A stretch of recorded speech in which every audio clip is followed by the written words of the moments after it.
Iran ও ইসরায়েলের মধ্যকার চলমান সামরিক উত্তেজনা এখন সম্ভাব্য যুদ্ধের দ্বারপ্রান্তে পৌঁছে গেছে। বিশ্লেষকদের অনেকেই বলছেন, এই সংঘাত বিস্তৃত হলে তা তৃতীয় বিশ্বযুদ্ধের রূপ নিতে পারে। তবে আশ্চর্যের বিষয় হল, মুসলিম ধর্মীয় উৎসবগুলোতে এমন একটি যুদ্ধের পূর্বাভাস বহু পূর্বেই পাওয়া গিয়েছে, যা কিয়ামতের পূর্ব সময়ে সংঘটিত হবে বলে উল্লেখ রয়েছে। মহানবী হজরত মুহাম্মদ সাল্লাল্লাহু আলাইহি ওয়াসাল্লাম বলেন, খোরাসান থেকে একদল সৈন্য কালো পতাকা হাতে উঠে আসবে।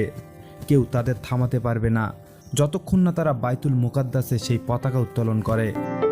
এই হাদিসের ব্যাখ্যায় বলা হয়, খোরাসান যা বর্তমানে ইরান, আফগানিস্তান ও তুর্কিমেনিস্তানের কিছু অংশ নিয়ে গঠিত, সেই অঞ্চল থেকেই মুসলিম বাহিনী উঠে আসবে। হাদিস অনুযায়ী তারা আল আকসা মসজিদ, যা বর্তমানে বাইতুল মুকাদ্দাস, বিজয় করে সেখানে কালো পতাকা উত্তোলন করবে। বর্তমানে বাইতুল মুকাদ্দাস ইসরায়েলের নিয়ন্ত্রণে। 1980 সালে জেরুজালেম আইন পাশ করে ইসরায়েল এই শহরকে তাদের রাজধানী হিসেবে ঘোষণা করে। যদিও জাতিসংঘ নিরাপত্তা পরিষদ এই দাবিকে প্রত্যাখ্যান করেছে, তবুও বাস্তবে জেরুজালেম ও আল আকসা মসজিদের নিয়ন্ত্রণ এখন ইসরায়েলের কাছে রয়েছে। তোমরা যখন খোরাসান থেকে কালো পতাকা আসতে দেখবে, তখন তাদের প্রতি সাড়া দিও, কারণ তাদের মধ্যেই থাকবে আল্লাহর খলিফা ইমাম মাহদি। এই দুই হাদিসের ভিত্তিতে অনেক ইসলামী চিন্তাবিদ মত দিয়েছেন, এই যুদ্ধই হতে পারে আল মালহামা বা মানব ইতিহাসের সবচেয়ে ভয়াবহ যুদ্ধ।